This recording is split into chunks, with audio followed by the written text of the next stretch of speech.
بسم اللہ الرحمن الرحیم۔ ایک دفعہ کنفیوشس نے اپنے دو شاگردوں کو آپس میں لڑتے جھگڑتے دیکھا۔ ان میں سے ایک شریف الطبع تھا اور دوسرا لڑاکو تھا۔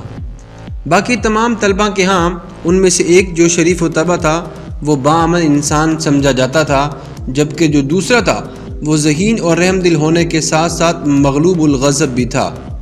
جب وہ کوئی کام کرنے کا ارادہ کرتا تو کر گزرتا اور کوئی بھی اس کو روک نہ پاتا۔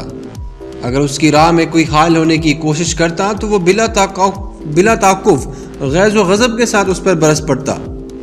ایک روز اسی تیش کے نتیجے میں واقع ہونے والے واقعے نے اس کا منہ لہو لہان کر دیا۔ وہ خوف زدہ ہو کر کنفیوشس کے پاس چلا گیا اور کہنے لگا، میں اپنے جسم کے ساتھ کیا کروں؟ مجھے اس بات کا خوف کھائے جاتا ہے کہ میں زیادہ دیر زندہ نہیں رہوں گا۔ شاید یہ میرے لیے بہتر ہو کہ میں نہ پڑھوں اور نہ کوئی کام کروں۔ میں آپ کا شاگرد ہوں اور آپ مجھے ایک باپ کی طرح پیار کرتے ہیں۔ بتائیے کہ میں اپنے جسم کے لیے کیا کروں؟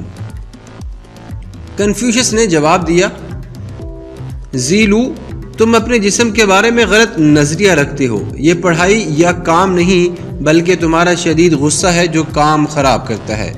میں اسے سمجھنے میں تمہاری مدد کرتا ہوں۔ تمہیں یاد ہے کہ جب تم اور لوئی ووئی گتھم گتھا ہوئے تھے، وہ تھوڑی دیر بعد دوبارہ پرسکون اور خوش نظر آتا تھا، لیکن اس کے برعکس تمہیں اپنے غصے پر قابو پانے میں کتنا وقت لگا؟ اگر تم اسی طرح رہے تو زیادہ دیر تک جینے کا تصور بھی نہیں کر سکتے۔ طلبہ میں سے کوئی نہ کوئی ہر وقت کچھ ایسا کہتا رہتا ہے جسے تم پسند نہیں کرتے ہو اور اس پر غضب ناک ہو جاتے ہو۔ اس مدرسے میں 1000 کے لگ بھگ طلبہ ہیں۔ اگر ان میں سے ہر ایک کا یہ کہنا ہو کہ محض ایک مرتبہ بھی تمہیں بیزار کر دے کسی ایک کا کہنا، تو اس طرح تو سال بھر میں تم 1000 بار غضب کھاؤ گے اور یقیناً مر جاؤ گے۔ اور اگر تم نے ضبط نفس سے کام نہ لیا تو پھر تمہارا کوئی حال نہیں ہوگا۔ میں تم سے چند سوالات کرنا چاہتا ہوں۔ تمہارے دانت کتنے ہیں؟ 32 ہیں استاد محترم۔ کتنی زبانیں؟ صرف ایک ہے استاد محترم۔ تم نے کتنے دانت کھوئے ہیں؟ 5۔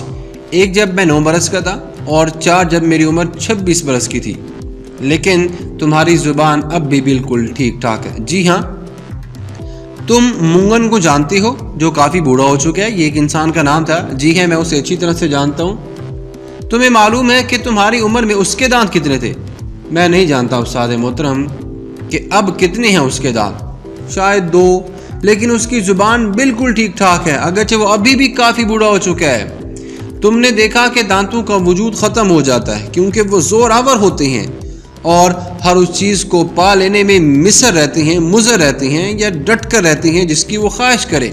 وہ سخت ہوتے ہیں اور زبان کو کئی بار تکلیف پہنچاتے ہیں، لیکن زبان کبھی بھی دانتوں کو تکلیف نہیں پہنچاتی، حتیٰ کہ یہ آخری دم تک ثابت قدم رہتی ہے جب تک کہ دانت انسان میں سب سے پہلے بوسیدہ ہونے والی چیز ہے۔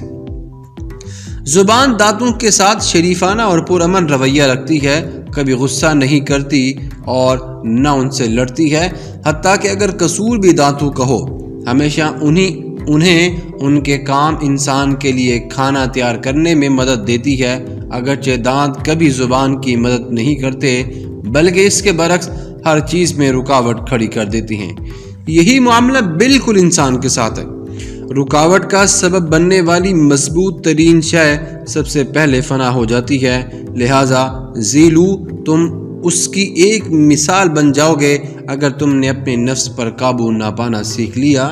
تو اس ویڈیو میں ہم نے کیا سیکھا کہ غصے کو کنٹرول میں رکھنا چاہیے۔ جتنا ہم اس کو اپنے اوپر سوار کریں گے وہ اتنا ہی بڑھتا چلا جائے گا اور ہماری زندگی اتنی ہی کم ہوتی چلی جائے گی۔